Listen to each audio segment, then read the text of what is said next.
ಭಾಗ್ಯಲಕ್ಷ್ಮಿ ಇವತ್ತಿನ ಸಂಚಿಕೆಯಲ್ಲಿ ತಾಂಡವ್ ಹೇಳ್ತಾನೆ, ಶ್ರೇಷ್ಠ ನಾನು ನಿನ್ನ ಲೈಫಿಂದ ಹೊರಗೆ ಬಂದಿದ್ದೀನಿ, ನನಗೂ ನಿನಗೂ ಯಾವುದೇ ರೀತಿ ಸೆಟ್ ಆಗಲ್ಲ ಅಂತ ಹೇಳ್ತಾನೆ. ಅದೇಗಾಗುತ್ತೆ ತಾಂಡವ್, ನನ್ನನ್ನು ಒಂಟಿಯಾಗಿ ನನ್ನನ್ನು ನೀನು ಬಿಟ್ಟೋದೆ. ಆ್ಯಕ್ಚುಲಿ ಏನು ಪ್ರಾಬ್ಲಮ್ ಗೊತ್ತಾ ತಾಂಡವ್, ನೀನು ನನಗೇನು ಅಲ್ಲ ಅಂದೆಲ್ಲ, ನನಗೆ ಸಿಟ್ಟು ಬರ್ತಿರೋದು ಅಂತ ಶ್ರೇಷ್ಠ ಹೇಳ್ತಾಳೆ. ನೋಡು, ನಾನು ನಿನ್ನಿಂದ ದೂರ ಆಗಿದ್ದೀನಿ, ನಾನು ಯಾವ ಕಾರಣಕ್ಕೂ ನಿಮ್ಮ ಮನೆಗೆ ನಾನು ಬರಲ್ಲ ಅಂತ ಹೇಳ್ತಾರೆ. ಅದು ಹೇಗಾಗುತ್ತೆ ತಾಂಡವ್, ನೀನು ಯಾರಿಗೋಸ್ಕರ ಬಂದ್ಯಾ, ಅವ್ರನ್ನೆಲ್ಲ ನಾಳೆಯಿಂದ ಯಾವ ಥರ ಮಾಡ್ತೀನಿ ಅಂತ ನೋಡು, ಎಲ್ಲರನ್ನೂ ಕೊಲೆ ಮಾಡ್ತೀನಿ ಅಂತ ಶ್ರೇಷ್ಠ ಹೇಳ್ತಾಳೆ. ನೋಡು, ನೀನು ಫಸ್ಟು ಅವ್ರನ್ನ ಸಾಯಿಸ್ತೀನಿ ಅನ್ನೋದನ್ನ ಬಿಡು, ನನಗೂ ನಿನಗೂ ಯಾವುದೇ ರೀತಿ ಸೆಟ್ ಆಗಲ್ಲ, ಇವ್ರನ್ನ ನನಗೆ ಹೇಗೆ ನೋಡ್ಕೋಬೇಕು ಅಂತ ನನಗೆ ಗೊತ್ತುಂಟು, ನಾನಂತೂ ನಿನ್ನ ಲೈಫಿಗೆ ಯಾವತ್ತೂ ಇನ್ನು ಬರಲ್ಲ ಅಂತ ತಾಂಡವ್ ಹೇಳ್ತಾನೆ. ಈಗ ಫೋನ್ ಕಟ್ ಮಾಡು ಅಂತ ತಾಂಡವ್ ಹೇಳ್ತಾನೆ. ಅಷ್ಟೊತ್ತಿಗೆ ನೋಡೊತ್ತಿಗೆ ಕುಸುಮ ಅಲ್ಲೇ ನಿಂತಿರ್ತಾಳೆ. ಯಾರ ಜೊತೆ ಮಾತಾಡ್ತಿದ್ದೆ ಅಂತ ಕೇಳಿದೆ. ಅದೇ ಅಮ್ಮ, ಹಳೆ ಫ್ರೆಂಡ್ ಜೊತೆ ಮಾತಾಡ್ತಿದ್ದೆ ಅಂತ ಹೇಳ್ತಾನೆ ತಾಂಡವ್. ಓ, ಹಳೆ ಫ್ರೆಂಡು, ಅದನ್ನು ನಾನು ನಿನ್ನ ನಂಬಬೇಕು, ನೀನು ಯಾರ ಹತ್ರ ಮಾತಾಡ್ತಿದ್ದೆ ಅಂತ ನನಗೆ ಗೊತ್ತುಂಟು. ರೀ ಸ್ವಲ್ಪ ಬನ್ನಿ, ಸುನಂದ ಬನ್ನಿ, ತನ್ಮಯ್ ಬನ್ನಿ ಅಂತ ಎಲ್ಲರನ್ನೂ ಕರೀತಾಳೆ. ಅಷ್ಟೊತ್ತಿಗೆ ಕುಸುಮನ ಗಂಡ, ಏನು ಕುಸುಮ ಇಷ್ಟೊತ್ತಿಗೆ ಅಂದಾಗ, ನಿಮ್ಮ ಮಗ ಇಷ್ಟೊತ್ತಿಗೆ ಯಾರ ಜೊತೆ ಮಾತಾಡ್ತಿದ್ದೆ ಕೇಳಿ ಅಂತ ಹೇಳ್ತಾಳೆ ಕುಸುಮ. ಅಷ್ಟೊತ್ತಿಗೆ ತನ್ಮಯ್ ಇದ್ದವಳು, ಪಪ್ಪ ಅವ್ರ ಫ್ರೆಂಡ್ ಜೊತೆ ಮಾತಾಡ್ತಿದ್ರು ಅಂತ ಹೇಳಿದ್ರು. ಫ್ರೆಂಡ್ ಜೊತೆನಾ, ಯಾರ ಜೊತೆ ಮಾತಾಡ್ತಿದ್ರು ಸರಿಯಾಗಿ ಕೇಳಕ್ಕೆ ಹೇಳಿ ಅಂತ ಹೇಳ್ತಾನೆ. ಅಷ್ಟೊತ್ತಿಗೆ ಕುಸುಮನ ಗಂಡ ಇದ್ದವನು, ನಿಂದೇನು ಕುಸುಮ ಈಗಂತೂ ತುಂಬ ಜಾಸ್ತಿ ಐತಿ, ಅವ್ನು ಹೇಳ್ತಿದ್ದಾನಲ್ಲ ಅವ್ನ ಫ್ರೆಂಡ್ ಜೊತೆ ಮಾತಾಡ್ತಿದ್ದಾನೆ ಅಂತ, ನಿನಗೇನು ಅವ್ನು ಯಾರ ಜೊತೆ ಮಾತಾಡಿದ್ರೆ ಅಂತ ಕುಸುಮನ ಗಂಡ ಹೇಳ್ತಾನೆ. ಅವ್ನು ಯಾರ ಜೊತೆ ಮಾತಾಡಿದ್ರು ನನಗೇನು ತೊಂದರೆ ಇಲ್ಲ, ಅವ್ನು ಯಾರ ಜೊತೆ ಬೇಕಾದ್ರೂ ಮಾತಾಡಲಿ, ಆದರೆ ಯಾರ ಜೊತೆ ಮಾತಾಡಬಾರ್ದು ಅಂತಿದ್ನೋ ಅಂಥವ್ರ ಜೊತೆ ಅವ್ನು ಮಾತಾಡ್ತಿದ್ದ ಅಂತ ಕುಸುಮ ತಾಂಡವ್ಗೆ ಹೇಳ್ತಾಳೆ. ಫಸ್ಟು ನೀನು ಫೋನ್ ಕೊಡು ಅಂತ ಕುಸುಮ ಹೇಳ್ತಾರೆ. ತನ್ಮಯ್ ಬಂದು ಫೋನ್ನ ಚೆಕ್ ಮಾಡ್ತಾಳೆ. ಚೆಕ್ ಮಾಡೋತ್ತಿಗೆ ಶ್ರೇಷ್ಠನ ಹೆಸರಿರಲ್ಲ. ಅಜ್ಜಿ ಇದ್ದಲ್ಲಿ ಅದು ಅನ್ನೋನ್ ನಂಬರ್ ಇದೆ ಅಜ್ಜಿ, ಅದು ಹೆಂಗೆ ಅಜ್ಜಿ ಕಂಡುಹಿಡಿಯೋದು ಅಂತ. ಅದಕ್ಕೆ ಫೋನ್ ಹೊಡಿ ಅಂತ ಹೇಳ್ತಾಳೆ. ಅಷ್ಟೊತ್ತಿಗೆ ತಾಂಡವ್ ಇದ್ದನು, ಅಯ್ಯೋ ದೇವ್ರೆ, ಈಗೇನಾದರೂ ಶ್ರೇಷ್ಠ ಏನಾದ್ರು ಫೋನ್ ರಿಸೀವ್ ಮಾಡಿದರೆ ಕತೆ ಏನು ಅಂತ ಅಂದ್ಕೊಳ್ತಾನೆ. ಆದರೆ ಅಜ್ಜಿ ಫೋನೇ ರಿಸೀವ್ ಮಾಡ್ತಿಲ್ಲ ಅಂತ ಹೇಳ್ತಾರೆ. ಈ ಕಡೆ ತಾಂಡವ್ಗೆ ನೆಮ್ಮದಿ ಆಗುತ್ತೆ.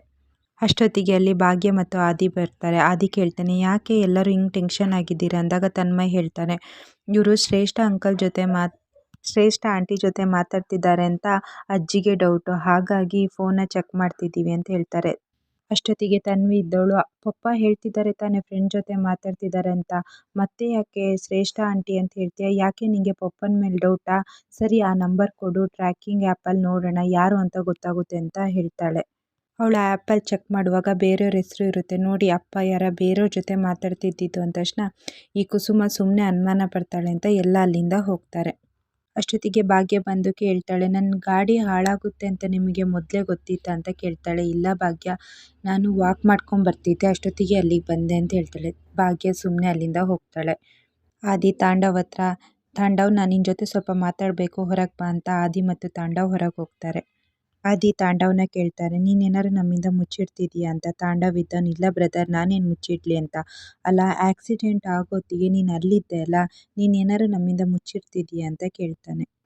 ಆ ಥರ ಏನೇ ಇದ್ರೂ ಈಗನೇ ಹೇಳು ತಾಂಡವ್, ಏನೂ ಮುಚ್ಚುಮರೆ ಮಾಡಬೇಡ, ನೀನೆಷ್ಟೇ ಮುಚ್ಚುಮರೆ ಇಟ್ಟರು ನನಗೆ ಹೆಂಗಾರು ಗೊತ್ತೇ ಆಗುತ್ತೆ, ನಾನು ಮೊದಲೇ ಹೇಳಿದ್ದೀನಿ ಈ ಮನೆಯವ್ರ ಜವಾಬ್ದಾರಿ ನಂದು ಅಂತ ಆದಿ ಹೇಳ್ತಾನೆ. ಅಷ್ಟೊತ್ತಿಗೆ ತಾಂಡವ್ ಇದ್ದವನು, ನಾನು ನಿಮ್ಮ ಆಫೀಸಿಗೆ ಸೇರುವಾಗ ಭಾಗ್ಯನ ಮೇಲೆ ದ್ವೇಷ, ಕೋಪ ಎಲ್ಲ ಇತ್ತು, ಆದರೆ ಅದನ್ನೆಲ್ಲ ಬಿಟ್ಟು ನಾನು ತುಂಬ ಒಳ್ಳೆಯವನಾಗಬೇಕು ಅಂತಿದ್ದೀನಿ, ನಾನು ಮಾಡಿದ ಪಾಪಕ್ಕೆಲ್ಲ ನಾನು ಪಶ್ಚಾತ್ತಾಪ ಪಡ್ತಾ ಇದ್ದೀನಿ, ಅದು ಹೇಗೆ ಪ್ರೂಫ್ ಮಾಡಿ ಇವರಿಗೆಲ್ಲ ನಿರೂಪಿಸ್ಬೇಕು ಅಂತ ನನಗೆ ಗೊತ್ತಾಗ್ತಿಲ್ಲ ಅಂತ ತಾಂಡವು ಆದಿಗೆ ಹೇಳ್ತಾನೆ. ಅಷ್ಟೊತ್ತಿಗೆ ಆದಿ ಇದ್ದವನು, ನೀನು ಜೆನ್ಯೂನ್ ಆಗಿದ್ದರೆ ಅದು ಪ್ರೂಫ್ ಮಾಡಬೇಕು ಅಂತ ಅವಶ್ಯಕತೆಯೇ ಇಲ್ಲ, ಅದು ಹೆಂಗಾರು ಹಾಗೆ ಆಗುತ್ತೆ ಅಂತ ಆದಿ ಹೇಳ್ತಾನೆ.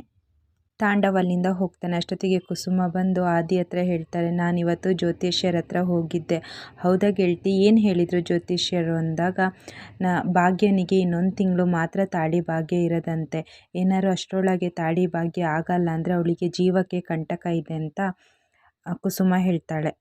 ಅಷ್ಟೊತ್ತಿಗೆ ಆದಿ ಇದ್ದವನು, ನಾನು ಭಾಗ್ಯನ ಹತ್ರ ಮಾತಾಡಿದ್ದೀನಿ, ಭಾಗ್ಯ ಸ್ವಲ್ಪ ಟೈಮ್ ಬೇಕು ಅಂತ ಹೇಳಿದ್ದಾರೆ, ಅಷ್ಟೊತ್ತಿಗೆ 1 ತಿಂಗಳೊಳಗೆ ಮದುವೆನೂ ಆಗ್ಬೋದು, ನೀವೇನು ಭಯ ಪಡಬೇಡಿ ಅಂತ ಆದಿ ಹೇಳ್ತಾನೆ. ಅಷ್ಟೊತ್ತಿಗೆ ಕುಸುಮ ಇದ್ದವಳು, ಆದರೂ ಆಗ್ಬೋದು, ಆದರೆ ಅದಕ್ಕೆ ನೀವಿಬ್ಬರು ಮನ್ಸು ಮಾಡಬೇಕು ಅಂತ ಹೇಳ್ತಾಳೆ ಕುಸುಮ. ಸರಿ ಗೆಳತಿ, ನಾನಿನ್ನು ಹೋಗ್ತೀನಿ ಅಂತ ಆದಿ ಹೋಗ್ತಾನೆ. ಅಷ್ಟೊತ್ತಿಗೆ ಮತ್ತೆ ಶ್ರೇಷ್ಠ ಫೋನ್ ಮಾಡ್ತಾನೆ ತಾಂಡವ್ಗೆ, ಏನು ಬೇಬಿ, ನೀನು ಫೋನ್ ಮಾಡಿದಾಗ ನಾನು ರಿಸೀವ್ ಮಾಡಿಲ್ಲ ಅಂತ ನಿಂಗೆ ಇರಿಟೇಷನ್ ಆಗ್ತಿದೆಯಾ, ಅಥವಾ ನಾನು ಮಾಡಿದೆ ಅಂತ ಇರಿಟೇಷನ್ ಆಗ್ತಿದೆಯಾ, ನೋಡಿದೆ ನೀನು ಏನಾದ್ರು ಫೋನ್ ಮಾಡಲ್ದೆ ನಾವು ಪಿಕ್ ಮಾಡಲ್ಲ ಅಂದರೆ ಹೇಗಾಗುತ್ತೆ ಅಂತ ಹೇಳು ಬೇಬಿ, ಏನಿಗೆ ಫೋನ್ ಮಾಡಿದೆ ಅಂತ ಕೇಳ್ತಾಳೆ ಶ್ರೇಷ್ಠ. ಅವಾಗ ತಾಂಡವ್ ಹೇಳ್ತಾನೆ, ಇನ್ಯಾವತ್ತೂ ನನಗೆ ಕಾಲ್ ಮಾಡಬೇಡ ಅಂತ ಹೇಳಕ್ಕೆ ಫೋನ್ ಮಾಡಿದೆ ಅಂತ ಹೇಳ್ತಾನೆ.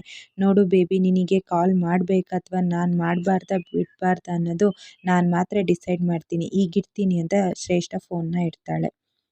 ಈ ಕಡೆ ಭಾಗ್ಯ ದುಡ್ಡನ್ನೆಲ್ಲ ಎಣಿಸ್ಕೊಂಡು ಚೀಟಿ ಬರೀತಿರ್ತಾಳೆ. ಅಷ್ಟೊತ್ತಿಗೆ ಬಂಗಾರಿ ಹೋಗಿ ನಿಮ್ಮ ಅಪ್ಪನ ಕರ್ಕೊಂಬಾ ಅಂತ ಹೇಳ್ತಾರೆ. ಸರಿ ಅಮ್ಮ ಅಂತ ಹೋಗಿ ತಾಂಡವ್ನ ಕರೀತಾಳೆ. ಅಮ್ಮ ಕರೀತಿದ್ದಾರೆ ಬನ್ನಿ ಅಂತ ಹೇಳ್ತಾರೆ. ಅಷ್ಟೊತ್ತಿಗೆ ತಾಂಡವ್ ಬರ್ತಾನೆ. ತಗೊಳ್ಳಿ ಅಂತ ದುಡ್ಡು ಕೊಡ್ತಾಳೆ. ಅಷ್ಟೊತ್ತಿಗೆ ಸುನಂದನ ಇದ್ದವಳು, ಏನು ನಿನ್ನ ಗಂಡನಿಗೆ ದುಡ್ಡು ಕೊಡೋಷ್ಟು ಆದ್ಯಾ ನೀನು ಅಂತ ಕೇಳ್ತಾಳೆ. ಅಷ್ಟೊತ್ತಿಗೆ ಸುಮ್ಮ ಇದ್ದವಳು, ಹೌದು, ಅವ್ನು ಮಾಡಿರೋ ಕೆಲಸಕ್ಕೆ ಅವಳು ಸಂಬಳ ಕೊಡ್ತಿದ್ದಾಳೆ, ಅದರಲ್ಲೇ ಏನು ತಪ್ಪು, ಅವನನ್ನ ಈ ಮನೆಯವ್ರಿಗಿಂತ ಈ ಥರ ಕೆಲಸದವ್ರು ನೋಡೋದೇ ಒಳ್ಳೆಯದು ಅಂತ ಕುಸುಮ ಹೇಳ್ತಾಳೆ.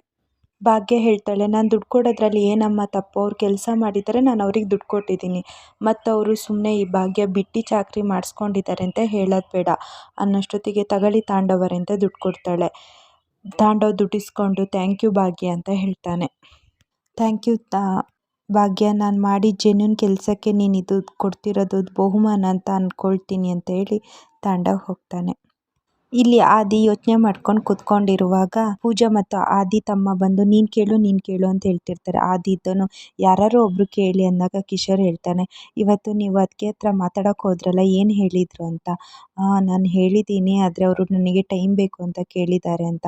ಅಷ್ಟೊತ್ತಿಗೆ ಪೂಜಾ ಇದ್ದಳು, ಅಕ್ಕಂಗೆ ಹೇಳೋಕ್ಕೆ ಮುಜುಗರ ಅನಿಸುತ್ತೆ, ನಾನೇ ಕೇಳ್ತೀನಿ ಅಂತ ಹೇಳ್ತಾಳೆ. ಬೇಡ, ನಾನೆಲ್ಲ ಹೇಳಿದ್ದೀನಲ್ಲ, ಅವರು ಟೈಮ್ ತಗೊಂಡು ಹೇಳ್ತೀನಿ ಅಂತ ಹೇಳಿದ್ದಾರೆ, ನಾನು ಮಾತಾಡಿದ್ದನ್ನೆಲ್ಲ ಅವರೇ ಉತ್ತರ ಕೊಡ್ತಾರೆ ಅಂತ ಹೇಳ್ತಾರೆ.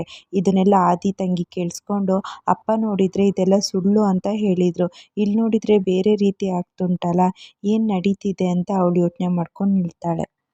ಈ ಭಾಗ್ಯ ಕೆಲಸ ಮಾಡುವಾಗ ಕುಸುಮ ಬಂದು ಹೇಳ್ತಾರೆ, ಆದಿ ಎಲ್ಲ ಮಾತಾಡಿದಂತೆ ನೀನೇನೋ ಸಮಯಕ್ಕೆ ಕೇಳಿದ್ಯಂತೆ, ನಾವಿವತ್ತು ಜ್ಯೋತಿಷ್ಯರ ಹತ್ರ ಹೋಗಿದ್ದು, ಅವ್ರು ಹೇಳಿದ್ದಾರೆ ಇನ್ನೊಂದು ತಿಂಗಳಲ್ಲಿ ನಿನಗೆ ತಾಳಿ ಭಾಗ್ಯ ಆಗಲ್ಲ ಅಂದರೆ ನಿನ್ನ ಜೀವಕ್ಕೆ ಅಪಾಯ ಇದೆ, ಏನೋ ಒಂದು ಮಾಡಿ ಬೇಗ ಒಂದು ಮದುವೆ ಮುಗಿಸ್ಬಿಡೋಣ ಅಂತ ಹೇಳ್ತಾರೆ. ಅಷ್ಟೊತ್ತಿಗೆ ನಂದ ಭಾಗ್ಯ ಅಂತ ಅನ್ಕೊಂಬರೋತ್ತಿಗೆ, ಏನು ಭಾಗ್ಯ, ಇನ್ನೂ ನಿನ್ನ ಕೆಲಸನೇ ಮುಗ್ದಿಲ್ಲ, ಬಾ ಹೋಗಿ ಮಲ್ಕ ಅಂತ ಹೇಳ್ತಾರೆ. ಏನು ಅತ್ತೆ ಸೊಸೆ ಏನೋ ಗುಟ್ಟಾಗಿ ಮಾತಾಡ್ತಿದ್ರಿ, ನಾನು ಬಂದ ತಕ್ಷಣ ಸುಮ್ಮನೆ ಆದ್ರಿ ಅಂತ ಸುನಂದ ಹೇಳ್ತಾಳೆ. ಹೀಗೆ ನಾವಿಬ್ಬರು ಮಾತಾಡ್ತಿದ್ವು ಅಂತ ಹೇಳ್ತಾಳೆ ಕುಸುಮ. ನೀವೇನು ಮಾತಾಡ್ತಿದ್ರಿ ಅಂತ ನನಗೆ ಗೊತ್ತಿಲ್ವಾ, ನೋಡು ಭಾಗ್ಯ, ನಮ್ಮದೇ ಸಂಪ್ರದಾಯ ಅಂತ ಇರುತ್ತೆ, ನೀನು ಅದನ್ನು ಬಿಟ್ಟು ಮೀರಬೇಡ ಅಂತ ಹೇಳಿ ಸುನಂದ ಅಲ್ಲಿಂದ ಹೋಗ್ತಾಳೆ. ಈ ಕಡೆ ಆದಿ ತುಂಬ ಖುಷಿಲಿ ಭಾಗ್ಯನಿಗೊಂದು ಪತ್ರ ಬರೆಯೋಣ ಅಂತ ಪತ್ರ ಬರಿತಾ ಇರ್ತಾನೆ. ಇಷ್ಟು ಇವತ್ತಿನ ಸಂಚಿಕೆಯಲ್ಲಿ ನಡೆದಿದೆ. ಈ ವಿಡಿಯೋ ನಿಮ್ಗೆ ಇಷ್ಟ ಆಗಿದ್ರೆ ಲೈಕ್ ಮಾಡಿ, ಶೇರ್ ಮಾಡಿ, ಹಾಗೆ ಚಾನಲ್ನ ಸಬ್ಸ್ಕ್ರೈಬ್ ಮಾಡಿ.